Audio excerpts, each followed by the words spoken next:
Hello and welcome back to Creativity Without Bounds. In this video, let's look at how to make these delicious whole wheat vegan chocolate chunk cookies. We begin by measuring out 50 grams of whole wheat flour into a bowl. To that, we add in 1/4 teaspoon each of salt as well as baking soda or soda bicarbonate. Now this is going to be a salty cookie. You can definitely taste the salt, and I absolutely love the combination of salt with chocolate. But if you do not want it to be this salty, you can reduce the quantity to half, that is add in just 1/8 of teaspoon, and then mix it very well with a whisk or a spoon. Now add in 15 grams of coconut oil into this mixture. You can use normal coconut oil or virgin coconut oil and mix it well using your fingertips until this whole mixture resembles wet sand.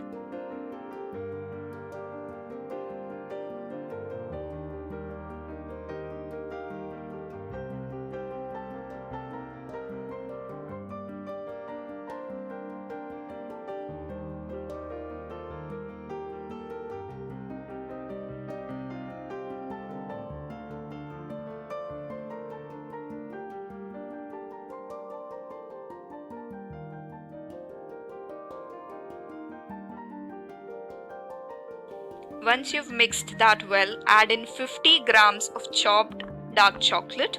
I'm using dark chocolate, but you can use white or milk chocolate. All the sweetness in this recipe comes from the chocolate alone, so make sure you use a variety that is sweet enough for your taste. Mix that well with the rest of the mixture.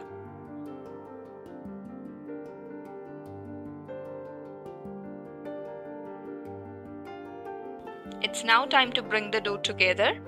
You need to add in water into it basically to bind it all together. So I first add in a tablespoon of water and mix it with a spoon. Please do not use your hand because you will have a tendency to knead the dough, and that's not something we want.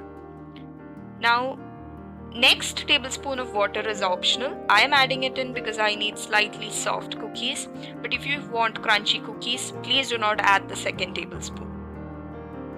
Just do it with 1 tablespoon alone. After adding the final tablespoon of water, lightly using your hands, bring the dough together. If you are not adding the second tablespoon, after the first tablespoon, just bring the dough together. Do not vigorously knead it and try to make it smooth, because if you try doing that, you will end up losing the crumbs the cookie is supposed to have. Just lightly bring it into one single ball of dough.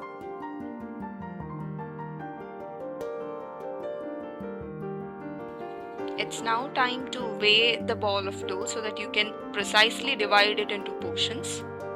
Just divide the total weight of the cookie dough by the number of cookies you intend to make. So that would give you the weight of each portion you have to weigh out. So now I'm aiming at making about 16 mini cookies. So for that, some of my dough balls should be about 9 grams and some 10. So I'm accordingly weighing them out. Just lightly shape each portion into a sphere. You need not press vigorously with your hands, and this ball is definitely not going to be smooth because there are a lot of chocolate chunks in there.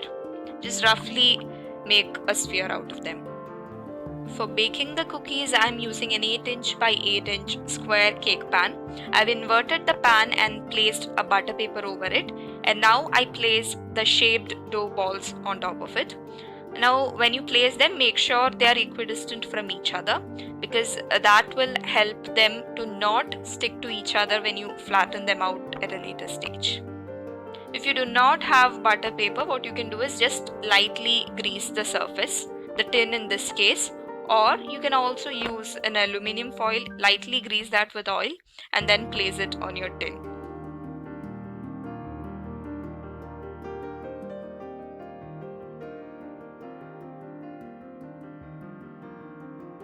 Now flatten it out using your fingertips.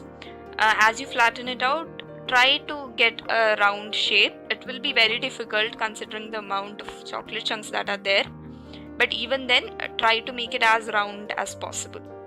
Now the thickness here is about 1/2 centimeter for each cookie. You can't go below that because the chocolate chunks wouldn't let you do that. I'll now show you how thick they actually are so you can get an approximate idea. See, that's my finger right there. Look at the thickness of the cookies. Put this into the fridge for about 15 minutes now, and side by side begin preheating your oven at 150 degrees Celsius. Now after 15 minutes, this is what it is going to look like. It is quite solid and would peel off. I've baked these cookies for 15 minutes. You might take more or less depending upon your oven and the thickness of the cookies. Now when they are hot, they will be slightly soft to touch. That's alright. They'll firm up once they cool down. Now what you need to do is remove it from the tin or the parchment using something of this sort so that you do not break them because they are very soft at this stage, and transfer them onto a wire rack. Look at the bottom should be just slightly brown and not burnt, because a burnt cookie definitely does not taste great. So this is the cookie after it has cooled down completely. Just look at that texture. Look at the amount of chocolate that's in there, and it tastes absolutely amazing, and it is soft too because I've added 2 tablespoons of water. Thank you so much for watching, and do stay tuned for more food, craft and all things creative.